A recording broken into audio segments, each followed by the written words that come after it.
This presentation highlights some key points from the acute surgical and endovascular management of ischemic and hemorrhagic stroke chapter. The chapter provides a comprehensive overview of the therapeutic considerations for ischemic and hemorrhagic stroke.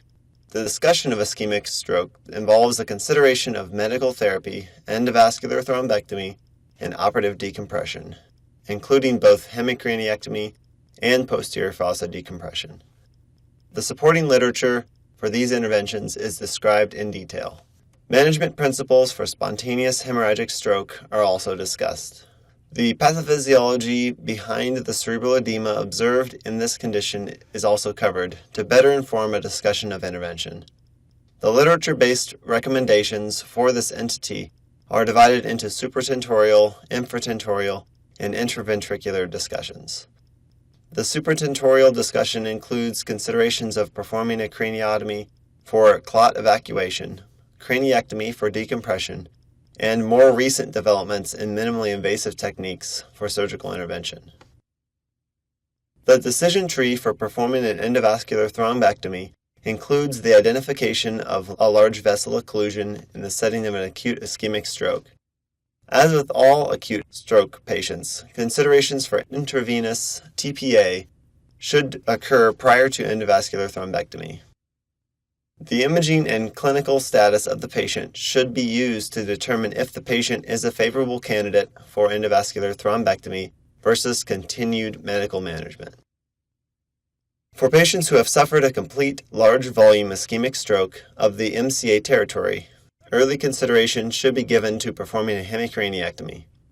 These patients are by default treated with maximal medical management for intracranial hypertension to prevent cerebral herniation and midline shift. If, despite maximal medical intervention, the patient experiences a neurologic decline, the patient's age, baseline functional status, medical comorbidities, and family support, as well as imaging features, should be considered before making the recommendation for performing a hemicraniectomy. Optimizing stroke outcomes involves a careful selection of interventions and preventative measures to avoid complications. First, early detection of stroke as well as determination of core infarct size using the aspect or CTA aspect score, perfusion imaging, or MRI allow for more rapid triage of the patient for revascularization interventions.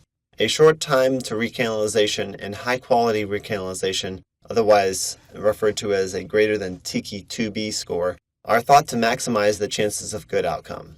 Minimizing post-stroke complications should always be considered through prevention of deep venous thrombosis, avoidance of hemorrhagic transformation, and minimizing hospital-acquired infections.